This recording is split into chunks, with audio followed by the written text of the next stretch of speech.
Okay guys, we are here at my laboratory. This is my working table. Here I fabricate things, and we will be reviewing this powerhouse flux cord welding machine MIG-Tech. It's a beautiful machine, a 3-in-1 machine, but we will be reviewing the MIG function of this machine, TIG and MMA, but let's go for the MIG. By the way, this machine is already set up. I already changed this cable from 1.7 meters length to this 4 meters length, and I also changed the terminals from the lock type to screw type. I did not put the like this of this one because they are too near and they are hitting each other. That's why I just choose this one to remain, and this one is not not installed. Here are our workpiece. We have here 2.3 mm thick angle bar. Here is 1.2 mm thick tubular, 1 mm flat sheet, and 0.8, yeah, that's so thin, 0.8 mm flat sheet. We will try if it can have a good result with that.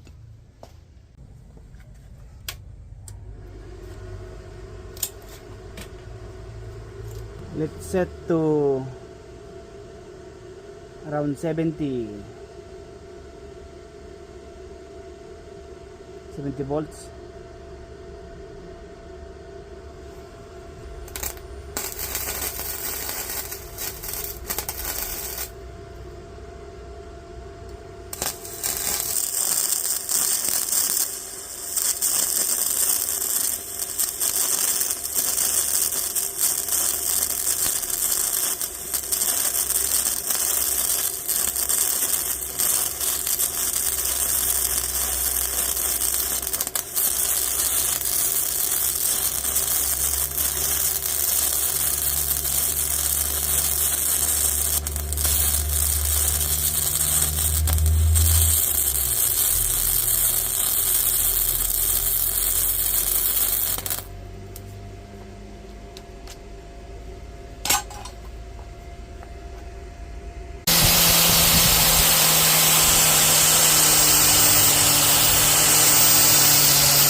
At 70 ampere result. Maybe let's make it higher. Let's try 90. Okay, let's try.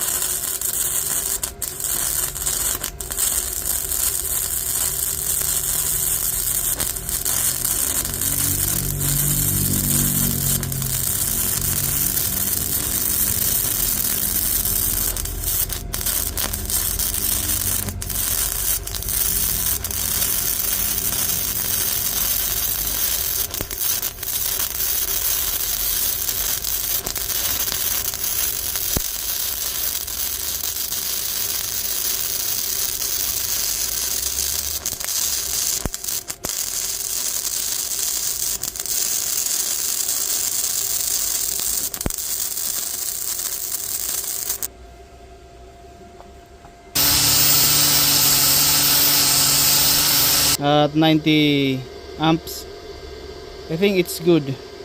I like it. The result is better. This is the 70 amps, what can you say guys? But I prefer this one. Okay, now let's try the, how about the 1.2 thick, this one. Okay guys, this is now the 1.2 thick tubular, and by the way I'm using a 1.0 diameter wire, MIG wire. Okay, close your eyes.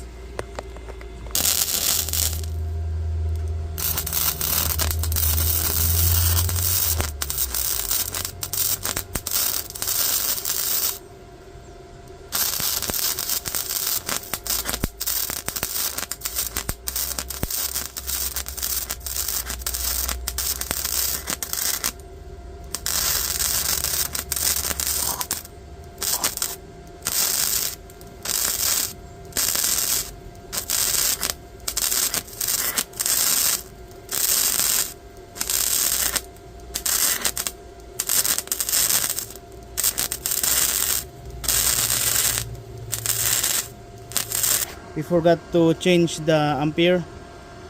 Let's put it to back to 30, 20. That's my favorite, and that's what I use here.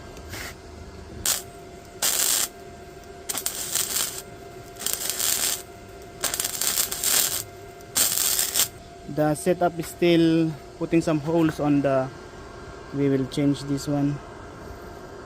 We'll put it around here.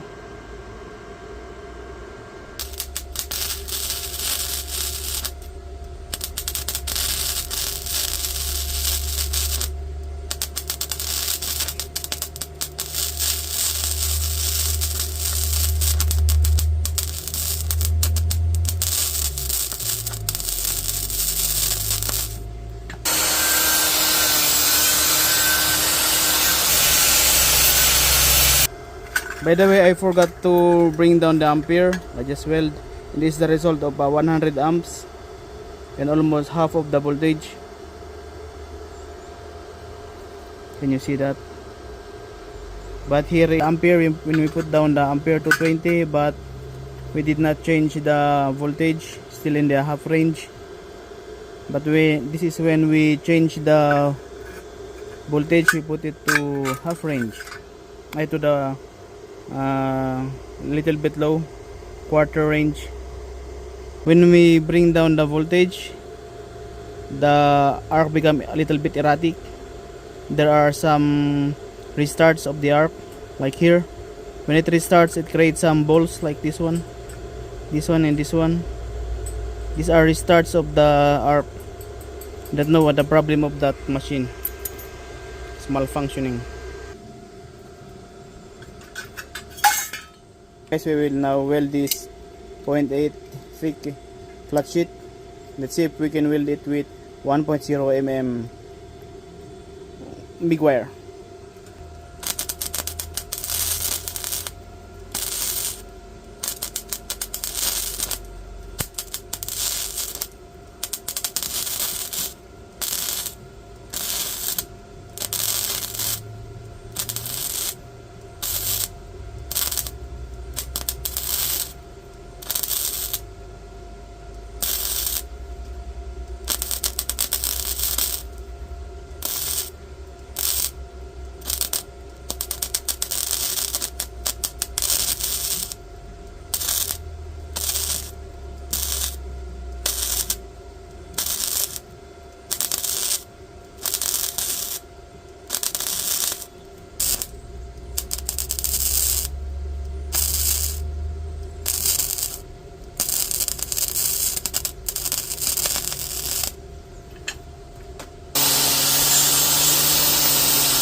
Okay guys, that's the result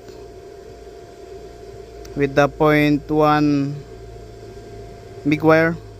We cannot weld this continuously on this 0.8 thick flat sheet, even though we are now using the almost lowest ampere, 20 ampere, and almost the lowest of the voltage. We can put it the lowest down because it will make an erratic arc. Maybe I'll change the wire to 0.8. Okay, I'll get my 0.8 wire.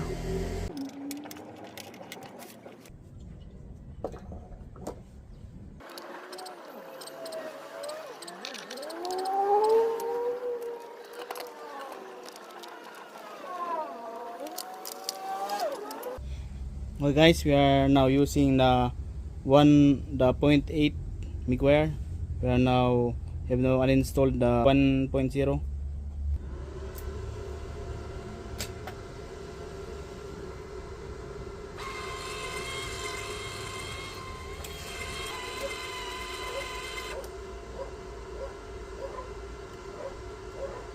Okay guys, take 2. We now have 0.8 again workpiece and a 0.8 MIG wire. Okay, let's try again.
Okay guys, this is the result. We cannot weld a continuous bead on this 0.8. It's impossible because there are holes that resulted from continuous bead. That's why we can only do is a short bead then restart again. That's how to survive this so thin material. Oh, by the way guys, we have here 1 mm. Let's try this 1 mm. By the way, all of these are GI, galvanized iron, galvanized.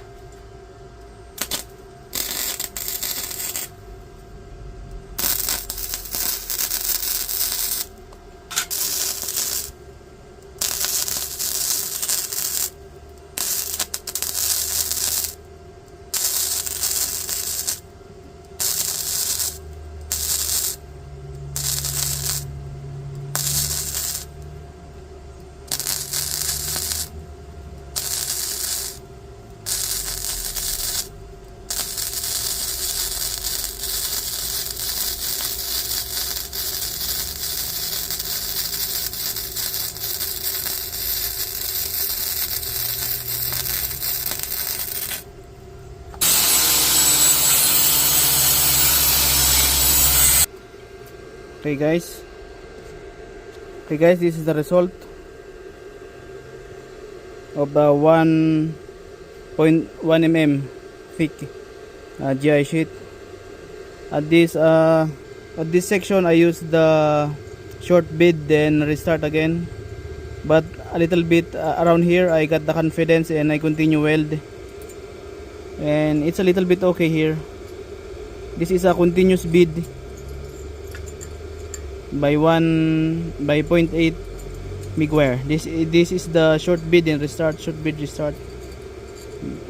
And because the joint here is a little bit wide, but here it is a perfectly fit, so why we can use the continuous bead.